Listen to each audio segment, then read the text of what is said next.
अस्सलाम वालेकुम। आज का हमारा लेक्चर कॉम्प्लेक्स आइगन वैल्यूज़ पे है। कॉम्प्लेक्स आइगन वैल्यूज़ मीन कि ऐसी आइगन वैल्यूज़ जिसमें आयोटा टर्म इन्वॉल्व होगा उसको हम कॉम्प्लेक्स आइगन वैल्यूज़ कहेंगे। प्रीवियस लेक्चर्स में जो हमने रिपीटेड और डिस्टिंक्ट आइगन वैल्यूज़ का किया था, लैम्डा 1 और लैम्डा 2 हमारे पास उसी प्रोसीजर के थ्रू आएगा, लेकिन जो लैम्डा 1 की वैल्यू होगी या लैम्डा 2 की वैल्यू हमारे पास आएगी उसमें आयोटा इन्वॉल्व हो जाएगा और बी की वैल्यू हमेशा 0 से बड़ी होनी चाहिए। अगर 0 हो जाएगी तो हमारे पास वो रियल नंबर देगा बस। Iota square is equal to -1 होता है। Are complex eigen values because of the entry of iota of the coefficient matrix A, we can then certainly expect their corresponding eigen vectors to the complex entries।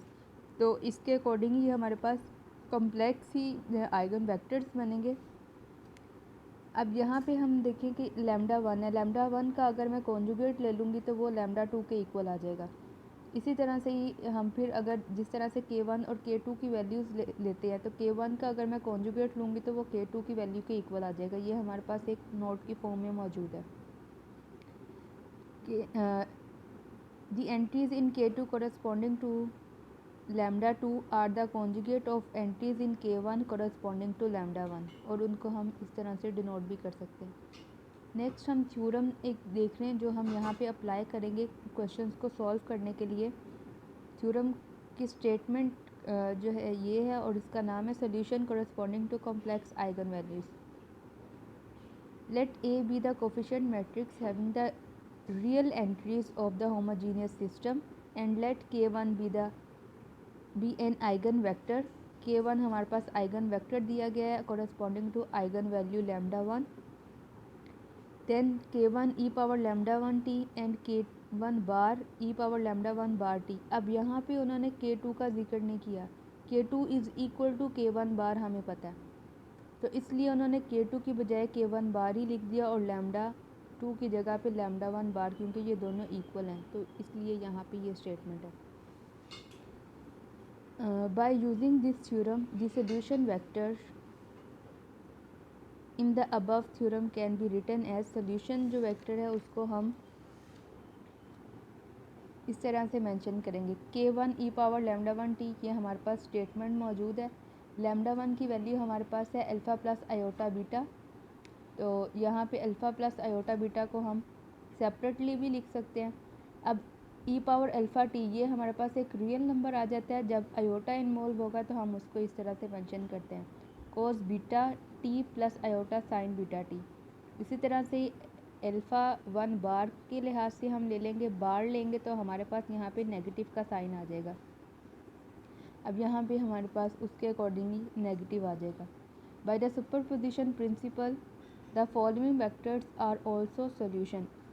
ये भी क्या है, इनके solution है। x1 is equal to k1 e power lambda 1 t plus k1 bar e power lambda 1 bar t। इसको solve करेंगे तो ये बाय सुपरपोजिशन प्रिंसिपल हम कह रहे हैं कि ये भी हमारे पास वेक्टर जो है वो सोल्यूशन है। अब यहाँ पे हमारे पास देखिए k1 plus k2 e power k1 plus k1 बार, यहाँ से हमारे पास वैल्यू को पुट कर देंगे। ये मैंने एक डायरेक्ट स्टेप किया हुआ है इसमें। तो पहले हम लैम्डा की वैल्यू को पुट कर देंगे लैम्डा 1 की। Lambda 1 alpha plus iota beta, bar ले लेंगे तो यहाँ पे अल्फ़ा माइनस आयोटा बीटा, तो e पावर अल्फ़ा टी और यहाँ पे आ जाएगा cos beta t minus iota by 2 k1 bar plus minus k1 e power alpha t sine beta t. इसी तरह से हमारे पास इसकी वैल्यू आ जाएगी। इसको हमने एक्सपेंड किया और इसको सिंप्लीफाई किया तो ये आ गया। अब हम अपनी आसानी के लिए लेट करें कि इस इतने फैक्टर को हम b1 का नाम दे रहे हैं और ये वाले फैक्टर को हम b2 का नाम दे रहे हैं। अब अगर हमें रियल रिज़ल्ट चाहिए, रियल रिज़ल्ट के लिए हमने पहले भी इसको किया हुआ है कि अगर हम z और कॉन्जुगेट ऑफ z को ऐड करते हैं और 2 से डिवाइड कर दें तो हमारे पास एक रियल नंबर आएगा। और अगर 1/2 iota minus z plus z बार को अगर ऐड करते हैं तो हमारे पास b मीन्स के एक रियल नंबर बाकी बचेगा। या और हमारे पास क्या है, z is equal to a plus iota b, a भी हमारे पास रियल है, बी भी हमारे पास रियल वैल्यू है। ये मैंने ऊपर बता दिया कि हमारे पास ये एंट्रीज़ है कॉलम वेक्टर्स, तो यहाँ पे हमने इसको b1 का नाम दे दिया और इसको हमने b2 का। तो यहाँ पे अब मैं इसकी जगह पे मेंशन कर सकती हूँ b1 e power alpha T कोस beta t minus b2 e power alpha t sine beta t. इसी तरह से यहाँ पे रख देंगे तो हमारे पास यहाँ पे जो वैल्यूज़ आ जाती हैं वो ये आ जाती हैं। और ये हमारे पास आ गया are linearly independent solution of homogeneous system on interval minus infinity to infinity.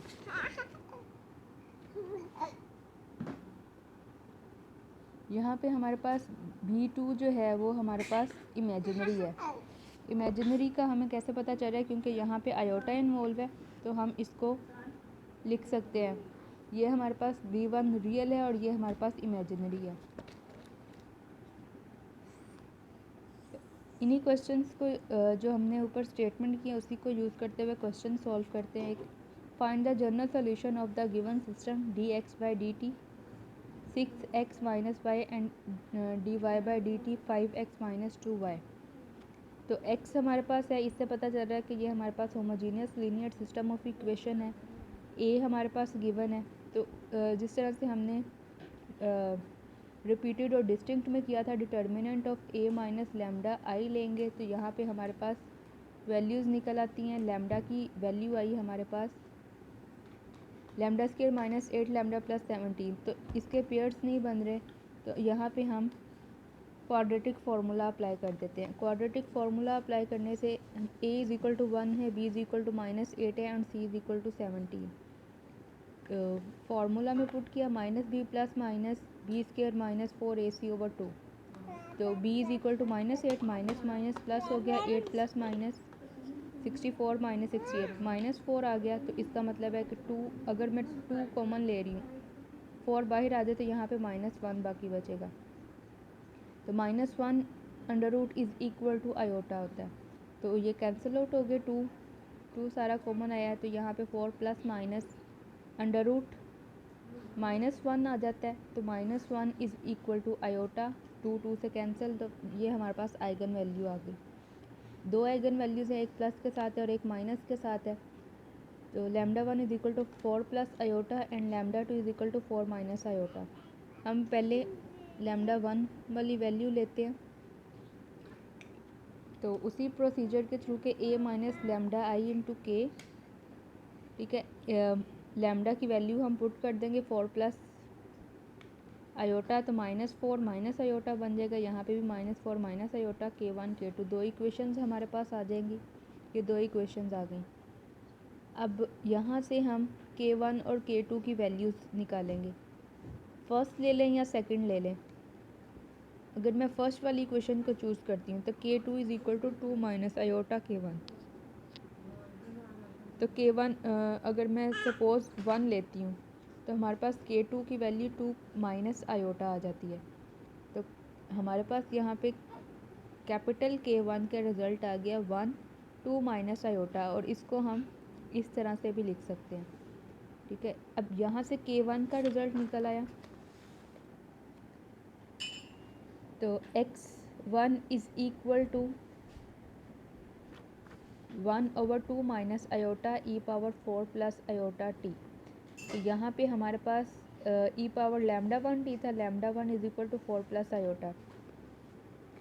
k1 e power lambda 1 t, तो k1 की वैल्यू हमारे पास निकल आई। यहाँ से हमने अब इनको सेपरेट कर लिया, 4t प्लस आयोटा t, तो 4t into e power iota t भी लिखा जा सकता है। E power iota t is equal to cos t plus iota sine t। तो हमारे पास x1 की जो वैल्यू बनती है वो हमारे पास आ जाती है 1 2 plus iota 0 minus 1 e power 4 t into cos t plus iota sine t। इसको अंदर मल्टीप्लाई कर दें तो ये हमारे पास यहाँ से देखें, जब अंदर मल्टीप्लाई करेंगे इसको सिंप्लीफाई करके हमारे पास ये रिज़ल्ट आ जाता है।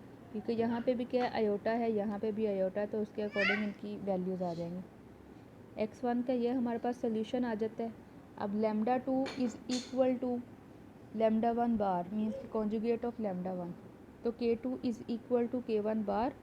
तो यहाँ पे हम अब उसका कॉन्जुगेट ले लेंगे, सेम वही प्रोसीजर, और यहाँ पे कॉन्जुगेट वैल्यू के अकॉर्डिंग हमारे पास आ जाएगा b2 कोस beta T plus beta 1 sign beta T E power alpha T.